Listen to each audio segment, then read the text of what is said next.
Okay, hello student, welcome है आपका मेरे इस यूट्यूब चैनल पे। और हम लोग पढ़ रहे हैं application of the Biot-Savart law. ठीक है। और आज के इस वीडियो में जो एप्लीकेशन मैं लेने वाला हूं, दैट एप्लीकेशन इज, पहला एप्लीकेशन है that is magnetic field induction due to a straight current carrying wire और स्ट्रेट करंट कैरिंग कंडक्टर जिसकी लेंथ इनफाइनाइट है, infinitely long straight current carrying conductor. लेकिन इस एप्लीकेशन को देखने से पहले मैं आप सभी को एडवाइस करूंगा कि जिन लोगों ने बायो-सावर्ट लॉ का मेरा वीडियो देखा नहीं, वो जाके पहले बायो-सावर्ट लॉ का वीडियो देखें। मैं चाहूं तो लिंक भी यहां पे डिस्क्रिप्शन में दे रहा हूं, आप डिस्क्रिप्शन में जाके उस लिंक पे जाके उस बायो-सावर्ट लॉ के वीडियो को देखिए और उसके बाद ही आप इन एप्लीकेशंस को पढ़िए, क्योंकि बायो-सावर्ट लॉ नहीं पढ़ेंगे तो उसके एप्लीकेशन भी आपको समझ में नहीं आएंगे। तो let's start with the first application of the Biot-Savart law. That is, आपको क्या निकालना है इसके अंदर, मैं डायरेक्टली बताता हूं। आपको किसी एक पर्टिकुलर पॉइंट पे जो मैग्नेटिक फील्ड में है, ठीक है, इस पॉइंट पे मैग्नेटिक इंडक्शन की मैग्नीट्यूड निकालना है due to this straight current carrying conductor. देखिए, बायो-सावर्ट लॉ में हमने क्या कहा था कि अगर आपके पास कोई आर्बिट्ररी शेप का कंडक्टर है, ठीक है, तो उसका जो छोटा सा टुकड़ा जिसको हम एक करंट एलिमेंट बोलेंगे आइडियल, इसके वजह से इस पॉइंट P पे जो मैग्नेटिक इंडक्शन की मैग्नीट्यूड होगी dB, वो होती है mu naught upon 4 pi ideal sine theta upon are square. मतलब यह है बायो-सावर्ट लॉ। बायो-सावर्ट लॉ कहता है कि आइडियल इस छोटे से करंट एलिमेंट की वजह से P पॉइंट पे मैग्नेटिक इंडक्शन dB की मैग्नीट्यूड होती है mu naught upon 4 pi ideal sine theta upon are square. ठीक है, बस उसी सीन को हम यहां पे यूज करेंगे। ठीक है, तो हमारे पास जो चीज अभी है वो कैसा कंडक्टर है, एक बार फिर से देखिए। That is infinitely long straight wire. Infinitely long मतलब कि इसकी लेंथ इनफाइनाइट है, लेकिन हम पहले सॉल्व करने के लिए इसकी लेंथ को थोड़ा सा लिमिटेड कर देते हैं। लेट्स से इस लेंथ को हम मान लेते हैं L, मतलब हम पहले कंसीडर करेंगे a conductor of length L। ठीक है, now we have to determine the value of magnetic induction at point B which is at a perpendicular distance capital R from the straight current carrying conductor. अब भाई साहब, यहां पे आप जो magnetic induction निकाल रहे हो वो मैग्नेटिक फील्ड प्रोड्यूस क्यों हुई है? जब इसके अंदर से करंट पास होगा, सो इसमें से पास होने वाला करंट हम ले रहे हैं I। Let I be the amount of current flowing in that straight current carrying wire. Okay, तो इस स्ट्रेट कंडक्टर के अंदर, इनफाइनाइटली लॉन्ग स्ट्रेट कंडक्टर के अंदर करंट फ्लो होने से आजू बाजू में मैग्नेटिक फील्ड बनी है और उस मैग्नेटिक फील्ड की वैल्यू आपको कैलकुलेट करनी है पॉइंट P पे। और ये जो वायर मैंने जिसको लिमिटेड किया है L पे, इसकी L लेंथ के ऊपर, मतलब इनफाइनाइटली लॉन्ग वायर है ये, तो पूरे वायर में से I अमाउंट ऑफ करंट जा रहा है, उसके वजह से फील्ड बन रही है और फील्ड की मैग्नीट्यूड निकालनी है पॉइंट P पे। ये हमारा टारगेट है। Got it? तो ये कैलकुलेट करने के लिए अकॉर्डिंग टू बायो-सावर्ट लॉ अगर देखा जाए तो बायो-सावर्ट लॉ कहता है कि पूरे वायर के वजह से तो मैं आपको मैग्नेटिक इंडक्शन इस पॉइंट P पे नहीं दे सकता, लेकिन हां, अगर कोई छोटा सा करंट एलिमेंट है, आइडियल है ना, DL है, तो मैं आपको उस DL के वजह से पॉइंट P पे मैग्नेटिक इंडक्शन बता सकता हूं। तो इसलिए हम सबसे पहले कंसीडर करेंगे एक स्मॉल लेंथ एलिमेंट, ठीक है, जिसकी लेंथ कितनी हो, DL हो, जिसकी लेंथ कितनी हो, DL हो, और ये करंट जब उसमें से पास हो जाएगा तो दैट विल बी आइडियल, मतलब ये करंट एलिमेंट बन जाएगा। I repeat, DL small length element, ideal small current element. Ideal current element है, DL सिर्फ लेंथ एलिमेंट है। ठीक है, तो इस आइडियल के वजह से क्या होगा, इस पॉइंट P पे मैं मैग्नेटिक इंडक्शन निकाल सकता हूं, लेकिन पहले मुझे क्या करना पड़ेगा, उसके सेंटर को ज्वाइन करना पड़ेगा उस पॉइंट के साथ जिस पॉइंट पे मुझे मैग्नेटिक इंडक्शन निकालना है। ठीक है, और ये जो डिस्टेंस होता है from the centre of that small element से लेकर के उस पॉइंट तक का, इसको हम डिनोट करते हैं R से। मैं मैग्नीट्यूड के फॉर्म में लिखता हूं, आप चाहो तो ये वेक्टर क्वांटिटी है, ठीक है, ये वेक्टर है, बट मैग्नीट्यूड में लिख रहा हूं। ठीक है, एंड ये जो एंगल है, ठीक है, मैं आइडियल इधर लिख लेता हूं, this is the current element ideal, और ये जो एंगल होता है बच्चों, this angle is theta. This is the angle between the current element and the line joining the center of the current element to the point at which magnetic induction is to be determined। तो theta आपका क्या हो गया, ये हो गया। तो obviously थोड़ा सा ज्योमेट्री लगा के आपको ये वाला एंगल भी पता चल जाएगा। ये पूरा 180 है, उसमें से थीटा माइनस कर देंगे तो ये एंगल कितना होगा, पाई माइनस थीटा। मैं एक बार फिर से बीच में मीनवाइल में आपको बता रहा हूं कि यार ये वायर दिख रही है लेंथ L की, मैंने लिमिट किया स्टडी के लिए, बट ये इनफाइनाइटली लॉन्ग वायर है। ठीक है, ओके, चलिए। तो अकॉर्डिंग टू बायोट-सावर्ट लॉ हमको पता है, we all know that according to Biot Savart law, ठीक है, बायोट-सावर्ट लॉ क्या पता है आपको? बायो-सावर्ट लॉ के अकॉर्डिंग कि इस आइडियल के वजह से पॉइंट P पे जो मैग्नेटिक इंडक्शन होगी, छोटी सी मैग्नेटिक इंडक्शन dB, उसकी मैग्नीट्यूड कितनी होगी, mu naught upon 4 pi, what is that, ideal sine theta upon are square. This is equation number 1। इसको हम क्या देंगे, इक्वेशन नंबर 1। ठीक है, लेकिन भाई मुझे तो सिर्फ आइडियल के वजह से नहीं चाहिए, मुझे तो पूरे वायर के वजह से चाहिए। लेकिन पूरे वायर के पहले मैं क्या करता हूं, अब इस वायर के इतने पोर्शन के वजह से जो इस पॉइंट पे मैग्नेटिक इंडक्शन निकलेंगी वो निकालता हूं। तो इसके लिए मैं क्या करता हूं, इस पॉइंट से इस वायर को डिवाइड कर देता हूं 2 पार्ट में। मतलब इसको मान लेता हूं इस वायर का सेंटर पॉइंट। ठीक है, इस पॉइंट के ऊपर वायर इंफिनिटी तक है और इस वायर से नीचे भी, इस पॉइंट से नीचे भी वायर कहां है, इंफिनिटी तक है। इसलिए मैं उसको 2 इक्वल हाफ में डिवाइड कर दिया। तो इस अपर हाफ में जो मैग्नेटिक इंडक्शन होगा that will be the what, sum of all length element के वजह से यहां पे मैग्नेटिक इंडक्शन बनेगी। अरे एक लेंथ एलिमेंट या एक आइडियल के वजह से यहां पे डीबी बन रहा है, दूसरे आइडियल की वजह से यहां पे डीबी बनेगा, तीसरे आइडियल की वजह से यहां पे डीबी बनेगा। तो सभी आइडियल की वजह से जो जितने भी डीबी बनेगा दैट विल बी बी। तो जो मैग्नेटिक इंडक्शन बनेगा, आई होप आप समझ पा रहे हो, magnetic induction at point P due to the upper half of the wire is, क्या बनेगा, अपर हाफ समझ रहे ना, मैं डायग्राम बना ही नहीं, अगर डायग्राम बनाना तो नीचे बना सकता हूं, नीचे भी आप कोई डीएल ले सकते हो, ये पॉइंट ऐसे आ सकता है, समझ रहे हैं, मैं चाहूं तो एक्सप्लेन कर दूंगा उसको थोड़ी देर में, 1 मिनट रुकिए। ठीक है, तो इस पॉइंट से ऊपर ये आपका सेंटर पॉइंट है। ठीक है, इसके नीचे भी वायर है। ओके, तो अभी हमको बताना है ऊपर वाले की वजह से। तो magnetic induction at point P due to the upper half of the wire, तो मैं लिखता हूं magnetic induction due to the upper half of the wire is equals to what, कितना आएगा।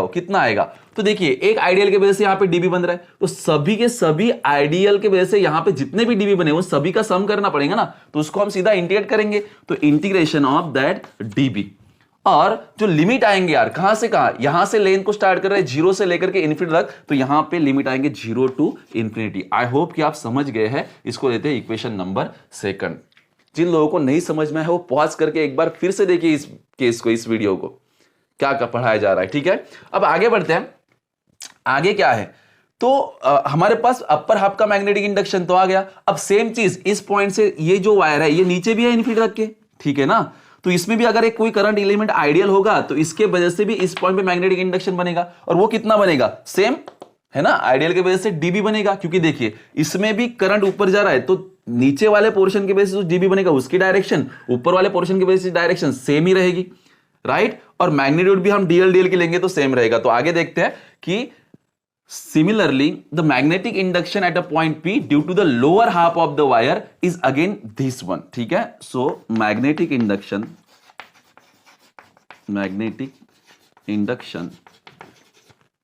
at point P due to lower half, I hope आप clearly देख पा रहे हो बोर्ड के ऊपर का, lower half of wire। Okay, कितना होगा वो, मैं बी लोअर लिख रहा हूं, अगर नहीं भी दिख रहा है तो बी लोअर इक्वल्स टू, वहां पे इंटीग्रेशन क्या आएगा, डीबी का इंटीग्रेशन आएगा, क्योंकि इस आइडियल के वजह से भी यहां पे डीबी ही बनेगा। तो डीबी, और इसकी लिमिट भी क्या आएगी, 0 से लेकर के इन्फिनिटी तक, क्योंकि वायर इन्फिनिटी लेंगे तो 0 से लेकर इन्फिनिटी तक, ये आएगा इक्वेशन नंबर 3। अब मुझे निकालना है पॉइंट पी पे आप डायग्राम ये पूरी नहीं भी निकाली तो भी कोई प्रॉब्लम नहीं है, ये बस मैंने आपको समझाने के लिए निकाला है। अब मुझे चाहिए magnetic induction at point P due to complete wire. तो अपर हाफ के वजह से जो मैग्नेटिक इंडक्शन होगा प्लस लोअर हाफ की वजह से जो मैग्नेटिक इंडक्शन होगा, तो जो नेट मैग्नेटिक इंडक्शन होगा at point P. So therefore the net magnetic induction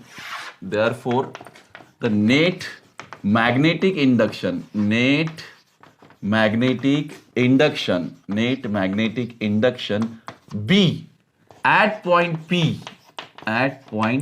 P is what is the sum, क्योंकि अभी देखिए इस due to the symmetry of wire हम जितनी मैग्नेटिक अपर वाले की वजह से उतनी नीचे लिए हम लोगों ने, अब दोनों के एडिशन करनी पड़ेगी ना। तो net magnetic induction at point P is what, net magnetic induction will be इन दोनों के एडिशन। तो integration of 0 to infinity dB plus integration of 0 to infinity dB, तो क्या हो जाएगा, that is 2 times of 0 to infinity, integration 0 to infinity dB हो जाएगा, करेक्ट है। तो net magnetic induction B is equal to क्या आएगा, 2 टाइम्स ऑफ यहां पे 0 टू इन्फिनिटी डीबी की वैल्यू पुट कर दीजिएगा इक्वेशन 1 से।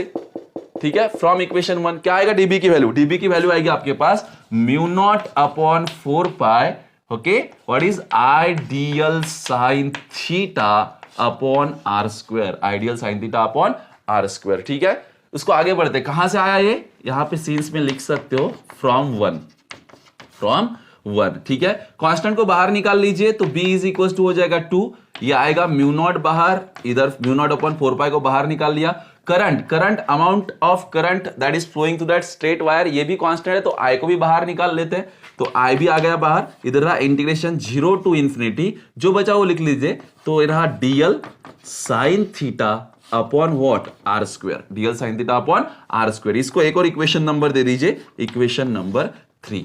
ठीक है, यहां तक आने के बाद बच्चों आपको आगे थोड़ा सा मैथमेटिकल पोर्शन सॉल्व करना है। ठीक है, और उस मैथ के लिए आपको साइन थीटा और आर स्क्वायर की वैल्यू निकालनी है, फिर आप विथ रिस्पेक्ट टू यल इस चीज को इंटीग्रेट कर सकते हो। आपको ये इंटीग्रेशन सॉल्व करना है विथ रिस्पेक्ट टू यल, तो पहले आप साइन थीटा और आर स्क्वायर की वैल्यू इस डायग्राम से कैलकुलेट कर सकते हो। ठीक है, यहां पे देखिए थीटा आपको दिख रहा है और एल की वैल्यू भी आप निकाल सकते हो इस ट्रायंगुलर शेप से। ठीक है, सो नाउ फ्रॉम फिगर, ठीक है, फ्रॉम फिगर, ठीक है, फिगर से मेरे को यह ध्यान में आता है, क्या क्या समझ में आता है कि इस डायग्राम में अगर मैं पाइथागोरस थ्योरम अप्लाई करता हूं तो मेरे पास पाइथागोरस थ्योरम क्या करूं, ये हाइपोटेनियस है और ये दो साइड्स है, ये तो एंगल 90 होगा।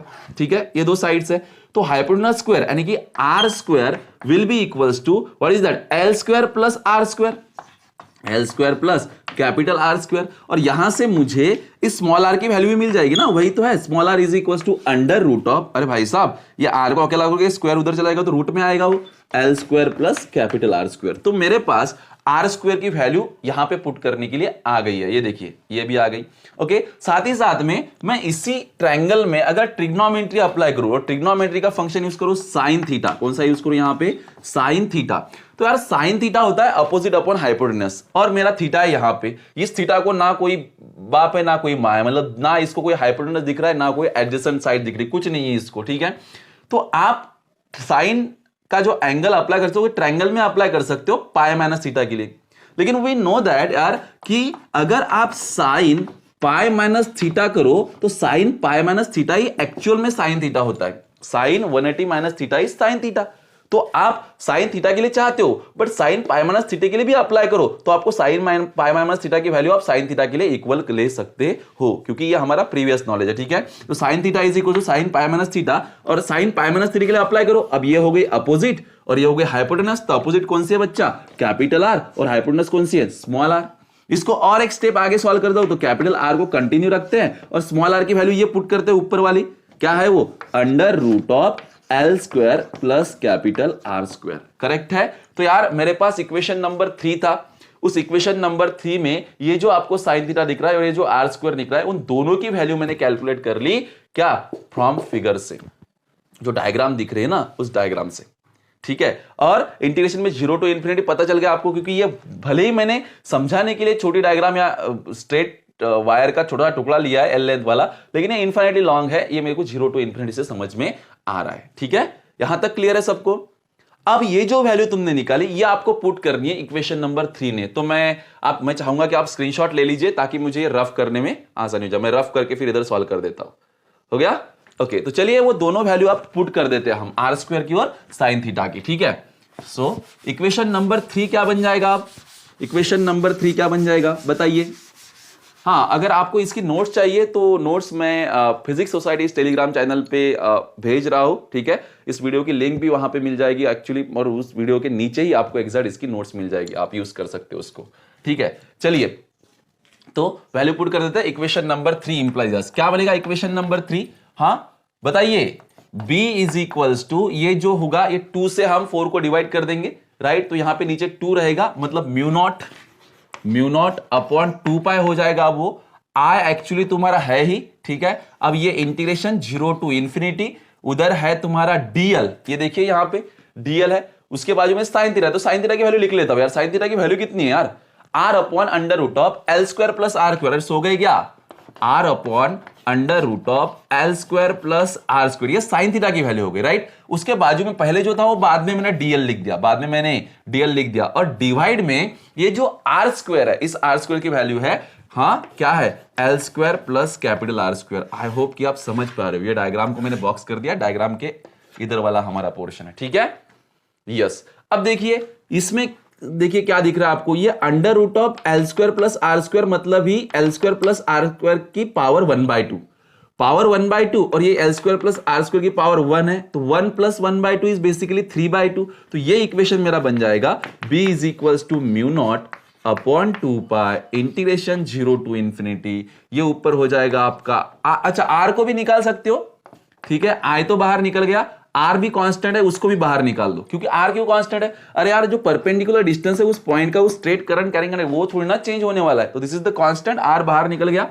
तो अंदर है आपके पास डीएल ऊपर, और नीचे इनको सॉल्व करोगे तो आपको मिलेगा l square plus are square की पावर 3/2, कोई दिक्कत। अब इसको इंटीग्रेट करना है विथ रिस्पेक्ट टू एल, मतलब dl upon in bracket l square plus are square की पावर 3/2, इस इंटीग्रेशन को सॉल्व करोगे, और ये जो अपर लिमिट और लोअर लिमिट वहां पे पुट कर दोगे, सॉल्व करोगे, तो बाय सॉल्विंग इंटीग्रेशन आपको एक वैल्यू मिल जाएगी, बाय सॉल्विंग, जरूरत नहीं है इसको सॉल्व करने की, बाय सॉल्विंग इंटीग्रेशन, ठीक है, इंटीग्रेशन सॉल्व करने की जरूरत नहीं, आप डायरेक्टली भी वैल्यू लिख सकते हो, b इज इक्वल्स टू, ये आपके पास है mu not I R upon में आपके पास 2 पाई, ये जो इंटीग्रेशन के बाहर वाली टर्म है, और इसको इंटीग्रेट कर दोगे तो आपको मिल जाएगा 1/r², क्या मिल जाएगा, 1/r²। अब इसमें का एक आर गेट कैंसल, तो आपको मैग्नेटिक इंडक्शन कितना मिल जाएगा, that is mu not I upon 2 pi r. This is the magnetic induction at point P due to a straight infinitely long straight current carrying conductor. What is the formula? B is equals to mu naught I upon 2 pi r, where r be the perpendicular distance of that point at which we are going to determine the magnetic induction. I is the amount of current flowing through that wire. Okay, mu naught upon 2 pi यहाँ पे constant है, 4 pi नहीं, ये हो गया, ठीक है।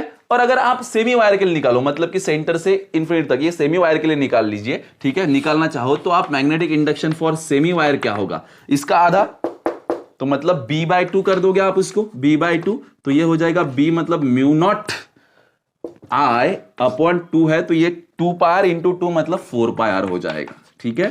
तो magnetic induction due to semi infinite wire, ठीक है, for semi infinite wire, okay. तो इस तरीके से ये था हमारा फर्स्ट एप्लीकेशन, ठीक है। इसके बाद में हम लोग जो सेकंड एप्लीकेशन लेंगे, वो सेकंड एप्लीकेशन होगा, हमको इसी तरीके से मैग्नेटिक इंडक्शन निकालना है किसी एक पर्टिकुलर पॉइंट पे, लेकिन इस बार जो कंडक्टर हमारे पास होगा वो एक आर्क होगी, है ना, एक सर्कल का छोटा सा टुकड़ा होगी, या हम ऐसा कह सकते हैं कि एक सर्कुलर लूप के सेंटर पे आपको मैग्नेटिक इंडक्शन निकालना है, तो उसको हम लोग लेंगे अभी नेक्स्ट वीडियो में।